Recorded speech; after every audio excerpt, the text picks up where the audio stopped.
Let's watch this video together. Mr. Mayhorn, you are suing Mr. Hatton for $10,000 for alienation of affection because you say he had inappropriate relations with your wife. Is that correct? That is correct.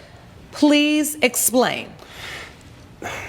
I have been a member of the church where the pastor, Marcus Hayton. Pastor? Oh. For the past 7 years. I met the love of my life there. And I knew once we met that Marcus would be the one to officiate our wedding. About 3 years into our marriage, we started having a few problems because I had some medical issues, we were struggling financially, and we both being leaders in the church decided we need to go see our pastor for counseling. Marcus suggested that we do counseling individually before we came together to do something collaborative. So we both agreed. About 3 weeks later, I did notice that she started to seem a little bit happier, you know, better spirits. And you thought it was working? I thought it was working. And then a little while later, she came to me saying that she wanted to go down to Greenwood to be with her mother for the weekend. So I'm thinking, okay, baby, do what you got to do. Well, not long after that, I'm at the church going over some financial issues with the church secretary, and she hands me an invoice with my name on it for a hotel in Greenwood the same time that my wife was down there. She says Marcus gave it to her. Wait a minute. So you found out through some church records that the church secretary gave you. Yes, ma'am. That your pastor had been yes, ma'am. Away with your wife? Yes, ma'am. Mr. Hatton, what do you say to this? Well, you took advantage of the couple seeking counseling? Well, first of all, Your Honor, I want to apologize for being in your court today. I've been a pastor for 25 years serving the community. The deacon here and his wife are members of my congregation. Him and his wife came to me for counseling. Now, I do know the preacher, I do know the deacon, and he kind of has a little rigid personality. So I assume that we're going to have problems considering the fact that we can't get you can't keep your Johnson and your Brick brothers, we brother. Can't get any words okay, Mr. Mayhorn. Are you denying that you had No, I'm not sex denying with his it, wife? but there's an explanation for everything. So you're not denying it? I'm not. You're admitting it? I admit it. You said there's an explanation. There's an explanation. What could that be, Pastor? Well, I'm a pastor, but I am a heterosexual man. So his wife would come into these private sessions dressing very provocatively. So yeah, she caught my attention and she was flirting with me. She is a deaconess of the church. You've seen her before that. This is true. This is true. And this is where it comes to my apologizing for that. Also, I would have to say that I talked to the man upstairs and I begged him to understand that I saw the wrongs in my ways and please forgive me. And knowing that I am a pastor and that he is a member of my congregation, I want to do right. So I'm here saying that I am agreeing with him in terms of that, but I'm not going. This is not him. It's his wife, Your Honor. It's that Jezebel is the reason I'm here. You narcissistic, gaslighting son of a biscuit eater. Stop it. Hold on. Mr. Mayhorn. Is that the way you talk to your pastor? You not my you pastor. talk to your friend that way. You're not a friend. Oh, of course I'm not your pastor. Let's get some order. Let's get some order. So, Pastor Hatton, yes, you are agreeing and you are admitting that you had a sexual relationship with Mr. Mayhorn's wife. Yes, ma'am. Well, at least he's not denying it. I'm not going to address the obvious right now, but did you guys hear him saying, "Oh, it's not my fault. She was dressing all provocatively. It's not me. It's your wife who decided to pay attention to me." And then what happened? You slipped and fall right into her bedroom? What happened there? No, I'm sorry. I never buy this story. It's the same kind of thinking as, oh, because she dressed like this, I can talk to her any which way. No, it doesn't work like this. It doesn't give you any right whatsoever. Even if a woman expresses interest in you, you know she's married. You know she's her sister that you're supposed to actually correct in a loving manner. Not this loving, the other loving, the brotherly love, not this kind of love. Back to the case. He is suing you for alienation of affection. Whatever Why that should means. you- How can he sue me for something that I didn't do to him personally? Your Honor, He needs to this- sue his wife. It's called alienation of Well, affection. man, he needs to sue his He wife. I says didn't force her to have sex with me. Well, but you were a party to it. Go back to how you found out about this, Mr. Mayhorn. How did you figure all this out? I was working with the church secretary, Miss Betty Jones. She handed me an invoice showing that with my name on it. I do have it here for your records. I'd like to see it. Backstabbing. Miss Jones? Your Honor. Can you give me all your evidence that you brought to court, please? Thank you. Thank you.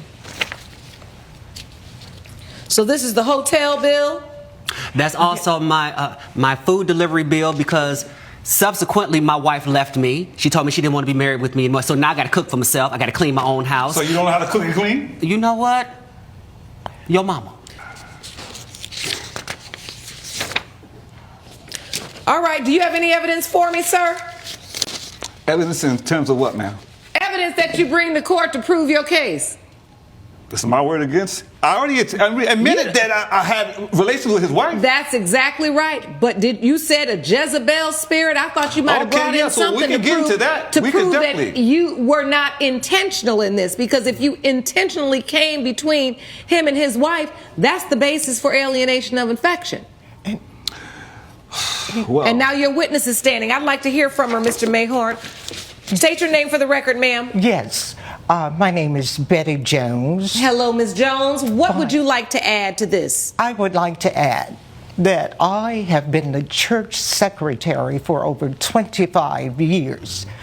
Nothing comes to the church I will not see. Okay. So I was taken aback when this receipt came to the church, and I knew Mr. Mayhorn had not been away. The receipt was in his name, and I knew the pastor had been away. Okay, stop. I want to understand this. You saw a receipt. Whose name was on the receipt? The name on the receipt was Mr. Mayhorn. Okay. So how did you come to realize that the pastor was responsible for this receipt? Because he gave it to me. Oh. And I had already had an inkling that something was transpiring between the pastor and you know, I Mr. can give you Mayhorn's just one wife. receipt. You are the church secretary, so you are in charge of all the receipts. And if you had any problem with anything that I did, you could have came to me. We wouldn't have been here today. Pastor Hatton, Yes, ma'am. you're not giving no sermon in here, and you're definitely not yelling at no women.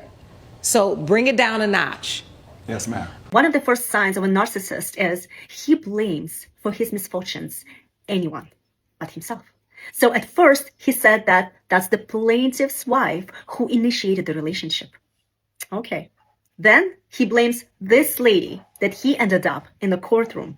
I'm sorry, I feel the only reason you guys ended up in the courtroom is because you should have kept your pants zipped. And I don't know what kind of cult he's running. This is no church. This is embarrassment. This is a brothel. And now he's attacking everyone. He attacked this man who's the plaintiff, although it seems like both of them are hot-headed. And now he's attacking his secretary, who's supposed to just keep it quiet. I wonder what else was going on in that church. To be honest with you, I'm afraid to hear the answer. Let's go back. It was impossible for me to go to him because I had already done something amiss myself. I had been in a relationship with the pastor. Oh, so this is jealousy. And he promised to me that I was the only person.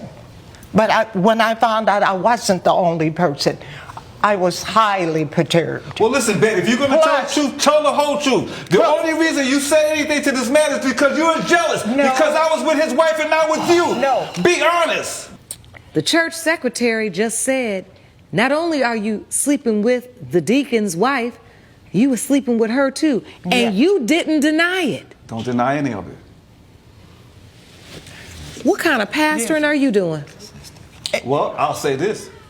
I'm not the first pastor you heard anything like that about. Oh, actually, you are. This is an easy case, right? Easy in Because terms you've of... admitted that you slept with his wife. Yes. And under the law, you intentionally do that when you know they're married. You even knew their marriage was going through a bit of a rocky time. They came to you for help, for counsel. And instead, I always say this, do not seek counsel under the covers. And that's exactly where you led Ms. Mayhorn. wasn't And it is for intentional. that, It is for that reason, I'm done hearing from you. It is for that reason, it has been determined by this court that we are ruling in favor of the plaintiff for $10,000. Pay it. And if I were you, I would step down as pastor. I don't think this is a role you take seriously or you value, and God don't like ugly. Court is adjourned. Vengeance is mine, saith the Lord, but today all that is the stuff you day saying of in here today, recompense. you You say that giving stuff up to me the when we money, get outside, chump. all right? You giving up the All that money, stuff chump. You saying You giving now, up the you say money, that when we chump. get outside. You may now I'll exit the show you, courtroom. your chump. You may now exit the courtroom. What kind of church is this? Is it some church of free love? I don't know. But this is ridiculous, guys. Obviously, this is not the church anyone should be attending.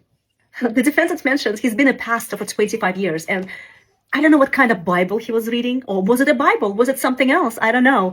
But he obviously missed a few chapters.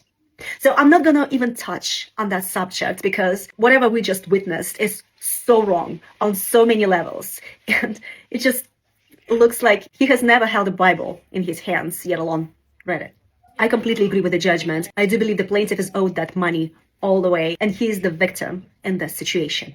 I'm going to pray, guys, for wisdom and guidance when it comes to picking the right church for you. If you are a believer, stay vigilant, pay attention. Don't just blindly follow, because you can run into pastors like that. They will get up there and they will preach, but it's up to us to stay vigilant and stay true to the word. What did you guys think about this case? Do you agree with the judgment? Please put it in your comments below, and thank you so much for watching.